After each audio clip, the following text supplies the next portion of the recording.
எப்பெல்லாம் இந்த spirit of heaviness உங்களை அட்ராக்ட் பண்றது, இது ஸ்பிரிச்சுவல் ஐஸ்ல உங்களால் என்ன பண்ண முடியும், கண்டுபிடிக்க முடியும். இப்போ ஆவிக்குரிய கண்ணோட்டத்தில் இதை நீங்கள் பார்க்கலன்னா நீங்கள் எப்படி பார்ப்பீங்கன்னா, அந்த அக்கா பேசின பேச்சுனால தான் நான் இப்படி இருக்கிறேன், அந்த ஐயா சொன்ன வார்த்தை தான் என்னை இப்படி மாத்திருச்சு, என் வாழ்க்கையில் நடந்த இந்த அனுபவங்கள் தான் நான் இப்படி ஒடுங்கி போயிருக்கேன் அப்படின்னு உலகத்தில் இருக்கிறவர்களை கை காண்பிக்கும். ஆனால் ஆவிக்குரிய கண்களை திறந்து பாருங்க, பவுல் சீலா போல உங்கள் ஒருத்தரையும் யாரும் விலங்களை கட்டி தொங்க விடலை.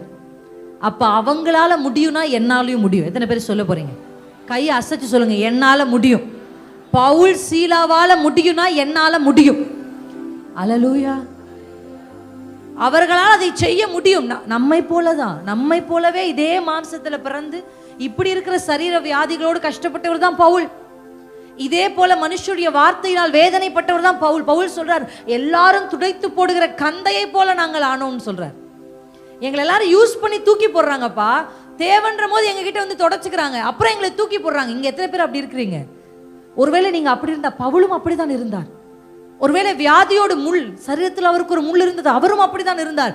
ஆனால் அவர் சொல்லுகிற வார்த்தை, எப்பக்கத்திலும் நெருக்கப்பட்டோம் நாங்க ஒடுங்கி போறதில்லை. என் கூட சேர்ந்து இந்த வார்த்தையை சொல்லுங்க, எப்பக்கத்திலும் நாங்கள் நெருக்கப்பட்டோம் நாங்கள் ஒடுங்கி போகிறது. ஏன் தெரியுமா? கர்த்தர் நமக்கு துதியின் ஆடையை கொடுத்திருக்கிறார். துதியின் ஆடையை போட்டு இருக்கிறவங்க ஒடுங்கவே முடியாது. அது எவ்வளவு சத்துரு எந்த பக்கத்துல ஒடுக்கினாலும் ஒடுங்க முடியாது. அப்ப நம்ம இன்னைக்கு எப்படின்னா, அது ஒரு ஷீல்டு மாதிரி. துதியின் ஆடை என்பது ஒரு ஷீல்டு மாதிரி. நீங்க அதை அணிந்து கொள்ளும் பொழுது எந்த பக்கத்திலிருந்து உங்களை நெருக்கினாலும் நீங்க என்ன பண்றதே இல்லை, நொறுங்கி போறதே இல்லை.